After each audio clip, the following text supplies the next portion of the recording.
श्रीमद् भागवत महापुराण स्कंद तीसरा अध्याय 9वां। ब्रह्मा जी द्वारा भगवान की स्तुति। ब्रह्मा जी ने कहा, प्रभो, आज बहुत समय के बाद मैं आपको जान सका हूँ। अहो, कैसे दुर्भाग्य की बात है कि देहधारी जीव आपके स्वरूप को नहीं जान पाते।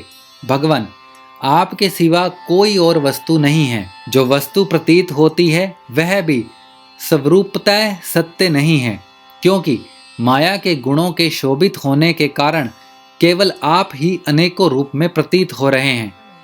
देव, आपकी चित्त शक्ति के प्रकाशित रहने के कारण अज्ञान आपसे सदा ही दूर रहता है। आपका यह रूप, जिसके नाभि कमल से मैं प्रकट हुआ हूँ, सैकड़ों अवतारों का मूल कारण है। इसे आपने सत्पुरुषों पर कृपा करने के लिए ही पहले पहल प्रकट किया है। परमात्मन, आपका जो आनंद मात्र भेद रहित अखंड तेजोमय स्वरूप है, उसे मैं इससे भिन्न नहीं समझता। इसीलिए मैंने विश्व की रचना करने वाले होने पर भी विश्वतीत आपके इस अद्वितीय रूप की शरण ली है। यह संपूर्ण भूत और इंद्रियों का भी अधिष्ठान है। हे विश्व कल्याणमय, मैं आपका उपासक हूँ। आपने मेरे हित के लिए ही मुझे ध्यान में अपना यह रूप दिखलाया है।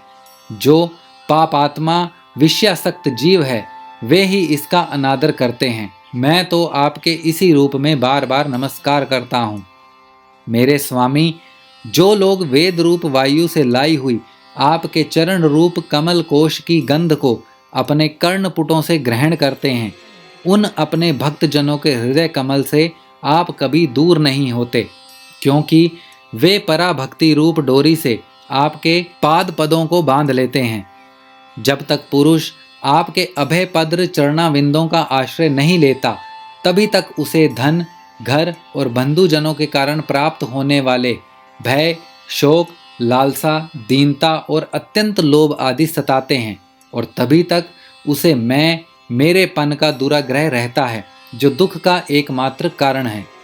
जो लोग सब प्रकार के अमंगलों को नष्ट करने वाले आपके श्रवण, कीर्तन आदि प्रसंगों से इंद्रियों को हटाकर लेश मात्र विषय सुख के लिए दीन और मन ही मन ललाहित होकर निरंतर दुष्कर्मों में लगे रहते हैं, उन बेचारों की बुद्धि देव ने हर ली है। अच्युत उरुक्रम, इस प्रजा को भूख, प्यास, वात, पित्त, कफ, सर्दी, गर्मी, हवा और वर्षा से परस्पर एक दूसरे से तथा कामाग्नि और दुस्सह क्रोध से बार बार कष्ट उठाते देखकर मेरा मन बड़ा खिन्न होता है। स्वामिन, जब तक मनुष्य इंद्रिय और विषय रूपी माया के प्रभाव से अपने अपने को भिन्न भिन्न देखता है, तब तक उसके लिए इस संसार चक्र की निवृत्ति नहीं होती। यद्यपि यह मिथ्या है, तथापि कर्मफल भोग का क्षेत्र होने के कारण उसे नाना प्रकार के दुखों में डालता रहता है। देव, औरों की तो बात ही क्या, जो साक्षात मुनि हैं, वे भी यदि आपके कथा प्रसंग से विमुख रहते हैं तो उन्हें संसार में फंसना पड़ता है। वे दिन में अनेक प्रकार के व्यापारों के कारण विक्षिप्त चित्त रहते हैं, रात्रि में निद्रा में अचेत पड़े रहते हैं। उस समय भी तरह तरह के मनोरथ के कारण क्षण क्षण में उनकी नींद टूटती रहती है, तथा देववश उनकी अर्थ सिद्धि के सब उद्योग भी विफल होते रहते हैं। नाथ, आपका मार्ग केवल गुण श्रवण से ही जाना जाता है। आप निश्चय ही मनुष्यों के भक्ति योग के द्वारा परिशुद्ध हुए हृदय कमल में निवास करते हैं। पुण्य श्लोक प्रभो, आपके भक्तजन जिस जिस भावना से आपका चिंतन करते हैं, उन साधु पुरुषों पर अनुग्रह करने के लिए आप वही वही रूप धारण कर लेते हैं। भगवन, आप एक हैं तथा संपूर्ण प्राणियों के अंतः कारण में स्थित उनके परम हितकारी अंतरात्मा हैं। इसीलिए यदि देवता लोग भी हृदय में तरह तरह की कामनाएं रखकर भांति भांति की विपुल सामग्रियों से आपका पूजन करते हैं, तो उससे आप उतने प्रसन्न नहीं होते जितने सब प्राणियों पर दया करने से होते हैं, किंतु वह सर्वभूत दया असत पुरुषों को अत्यंत दुर्लभ है। जो कर्म आपको अपर्ण कर दिया जाता है, उसका कभी नाश नहीं होता, वह अक्षय हो जाता है। अतः नाना प्रकार के कर्मयज्ञ, दान, कठिन तपस्या और व्रत आदि के द्वारा आपकी प्रसन्नता प्राप्त करना ही मनुष्य का सबसे बड़ा कर्म फल है, क्योंकि आपकी प्रसन्नता होने पर ऐसा कौन फल है जो सुलभ नहीं हो जाता। आप सर्वदा अपने स्वरूप के प्रकाश से ही प्राणियों के भेद भ्रम रूप अंधकार का नाश करते रहते हैं तथा ज्ञान के अधिष्ठान साक्षात परम पुरुष हैं। मैं आपको नमस्कार करता हूँ। संसार की उत्पत्ति, स्थिति और संहार के निमित्त से जो माया की लीला होती है वह आपका ही खेल है। अतः आप परमेश्वर को बार बार नमस्कार करता हूँ। जो लोग प्राण त्याग करते समय आपके अवतार, गुण और कर्मों को सूचित करने वाले देवकी नंदन, जनार्दन, कंस निकंदन आदि नामों का विवश होकर भी उच्चारण करते हैं, वे अनेकों जन्मों के पापों से तत्काल छूटकर माया आदि आवरणों से रहित ब्रह्म पद प्राप्त करते हैं। आप नित्य अजन्मा हैं, मैं आपकी शरण लेता हूँ। भगवान, इस विश्व वृक्ष के रूप में आप ही विराजमान हैं। आप ही अपनी मूल प्रकृति को स्वीकार करके जगत की उत्पत्ति, स्थिति और प्रलय के लिए मेरे, अपने और महादेव जी के रूप में 3 प्रधान शाखाओं में विभक्त हुए हैं और फिर प्रजापति एवं मनु आदि शाखा प्रशाखाओं के रूप में फैलकर बहुत विस्तृत हो गए हैं। मैं आपको नमस्कार करता हूँ। भगवान, आपने अपनी आराधना को ही लोगों के लिए कल्याणकारी सर्वधर्म बताया है, किंतु वे इस ओर से उदासीन रहकर सर्वदा विपरीत कर्मों में लगे रहते हैं।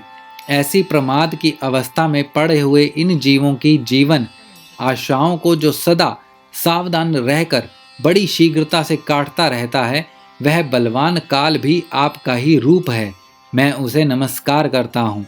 यद्यपि मैं सत्य लोक का अधिष्ठाता हूँ, जो 2 परार्ध पर्यंत रहने वाला और समस्त लोकों का वंदनीय है, तो भी मैं आपके उस काल रूप से डरता रहता हूँ। इससे बचने और आपको प्राप्त करने के लिए ही मैंने बहुत समय तक तपस्या की है। आप ही अधियज्ञ रूप से मेरी इस तपस्या के साक्षी हैं। मैं आपको नमस्कार करता हूँ। आप पूर्ण काम हैं, आपको किसी विषय सुख की इच्छा नहीं है, तो भी आपने अपनी बनाई हुई धर्म मर्यादा की रक्षा के लिए पशु पक्षी, मनुष्य और देवता आदि जीव योनियों में अपना ही इच्छा से शरीर धारण कर अनेकों लीलाएं की हैं। ऐसे आप पुरुषोत्तम भगवान को मेरा नमस्कार है। प्रभो, आप अविद्या, अस्मिता, राग, द्वेष और अभिनिवेश 5 में से किसी के भी अधीन नहीं हैं। तथापि इस समय जो सारे संसार को अपने उदर में लीन कर भयंकर तरंग मालाओं से विक्षुब्ध प्रलयकालीन जल में अनंत विग्रह की कोमल शैया पर शयन कर रहे हैं, वह पूर्व कल्प की कर्म परंपरा से श्रमित हुए जीवों को विश्राम देने के लिए ही है। आपके नाभि कमल रूप भवन से मेरा जन्म हुआ है। यह संपूर्ण विश्व आपके उदर में समाया हुआ है। आपकी कृपा से ही मैं त्रिलोकी की रचना रूप उपकार में प्रवृत्त हुआ हूँ। इस समय योग निद्रा का अंत हो जाने के कारण आपके नेत्र कमल विकसित हो रहे हैं। आपको मेरा नमस्कार है। आप संपूर्ण जगत के एकमात्र सुहृदय और आत्मा हैं तथा शरणागतों पर कृपा करने वाले हैं। अतः आपने जिस ज्ञान और ऐश्वर्य से आप विश्व को आनंदित करते हैं, उसी से मेरी बुद्धि को भी युक्त करें, जिससे मैं पूर्व कल्प के समान इस समय भी जगत की रचना कर सकूं। आप भक्त वांछल कल्प तरु हैं। अपनी शक्ति लक्ष्मी जी के सहित अनेकों गुणावतार लेकर आप जो जो अद्भुत कर्म करेंगे, मेरा यह जगत की रचना करने का उद्यम भी उन्हीं में से एक है। अतः इसे रचते समय आप मेरे चित्त को प्रेरित करें, शक्ति प्रदान करें, जिससे मैं सृष्टि रचना विषयक अभिमान रूप मल से दूर रह सकूं। प्रभो, इस प्रलयकालीन जल में शयन करते हुए आप अनंत शक्ति परम पुरुष के नाभि कमल से मेरा प्रादुर्भाव हुआ है और मैं हूँ भी आपकी ही विज्ञान शक्ति। अतः इस जगत के विचित्र रूप का विस्तार करते समय आपकी कृपा से मेरी वेद रूप वाणी का उच्चारण लुप्त ना हो। आप अपार करुणा में पुराण पुरुष हैं। आप परम प्रेममयी मुस्कान के सहित अपने नेत्र कमल खोलिए और शेष शैया से उठकर विश्व के उद्धव के लिए अपनी सुमधुर वाणी से मेरा विषाद दूर कीजिए। श्री मैत्रेय जी कहते हैं, विदुर जी, इस प्रकार तप, विद्या और समाधि के द्वारा अपने उत्पत्ति स्थान श्री भगवान को देखकर तथा अपने मन और वाणी की शक्ति के अनुसार उनकी स्तुति कर ब्रह्मा जी थके से होकर मौन हो गए। श्री मधुसूदन भगवान ने देखा कि ब्रह्मा जी इस प्रलय जल राशि से बहुत घबराए हुए हैं तथा लोक रचना के विषय में कोई निश्चित विचार न होने के कारण उनका चित्त बहुत खिन्न है। तब उनके अभिप्राय को जानकर वे अपनी गंभीर वाणी से उनका खेद शांत करते हुए कहने लगे। श्री भगवान ने कहा, वेद गर्भ, तुम विषाद के वशीभूत हो, आलस्य ना करो, सृष्टि रचना के उद्यम में तत्पर हो जाओ। तुम मुझसे जो कुछ चाहते हो उसे तो मैं पहले ही कर चुका हूँ। तुम एक बार फिर तप करो और भागवत ज्ञान का अनुष्ठान करो। उनके द्वारा तुम सब लोगों को स्पष्टतया अपने अंतःकरण में देखोगे।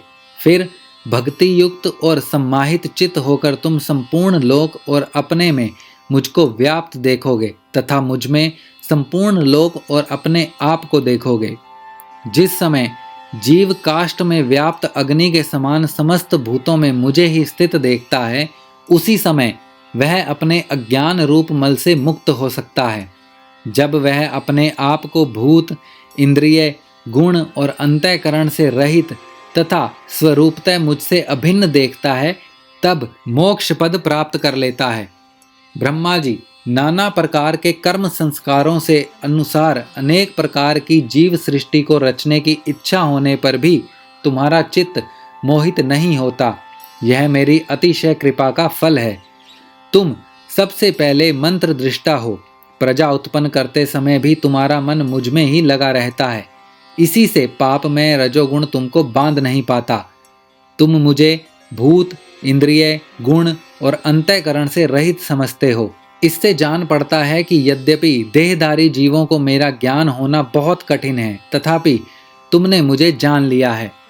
मेरा आश्रय कोई है या नहीं, इस संदेह से तुम कमल नयन के द्वारा जल में उसका मूल खोज रहे थे, सो मैंने तुम्हें अपना यह स्वरूप अंतःकरण में ही दिखलाया है। प्यारे ब्रह्मा जी, तुमने जो मेरी कथाओं के वैभव से युक्ति मेरी स्तुति की है और तपस्या में जो तुम्हारी निष्ठा है, वह भी मेरी ही कृपा का फल है। लोक रचना की इच्छा से तुमने सगुण प्रतीत होने पर भी जो निर्गुण रूप से मेरा वर्णन करते हुए स्तुति की है, उससे मैं बहुत प्रसन्न हूँ। तुम्हारा कल्याण हो। मैं समस्त कामनाओं और मनोरथ को पूर्ण करने में समर्थ हूँ। जो पुरुष नित्य प्रति इस स्तोत्र द्वारा स्तुति करके मेरा भजन करेगा, उस पर मैं शीघ्र ही प्रसन्न हो जाऊंगा। तत्ववेताओं का मत है कि पूर्त, तप, यज्ञ, दान, योग और समाधि आदि साधनों से प्राप्त होने वाला जो परम कल्याणमय फल है, वह मेरी प्रसन्नता ही है। विधाता, मैं आत्माओं का भी आत्मा और स्त्री पुत्रादि प्रियों का भी प्रिय हूँ। देहादि भी मेरे ही लिए प्रिय हैं, अतः मुझसे ही प्रेम करना चाहिए। ब्रह्मा जी, त्रिलोकी को तथा जो प्रजा इस समय मुझ में लीन है, उसे तुम पूर्व कल्प के समान मुझसे उत्पन्न हुए अपने सर्ववेदमय स्वरूप से ही स्वयं ही रचो। श्री मैत्रेय जी कहते हैं, प्रकृति और पुरुष के स्वामी कमलनाभ भगवान सृष्टिकर्ता ब्रह्मा जी को इस प्रकार जगत की अभिव्यक्ति करवा कर अपने उस नारायण रूप से अदृश्य हो गए। श्रीमद् भागवत महापुराण स्कंद 3 अध्याय 9 समाप्त।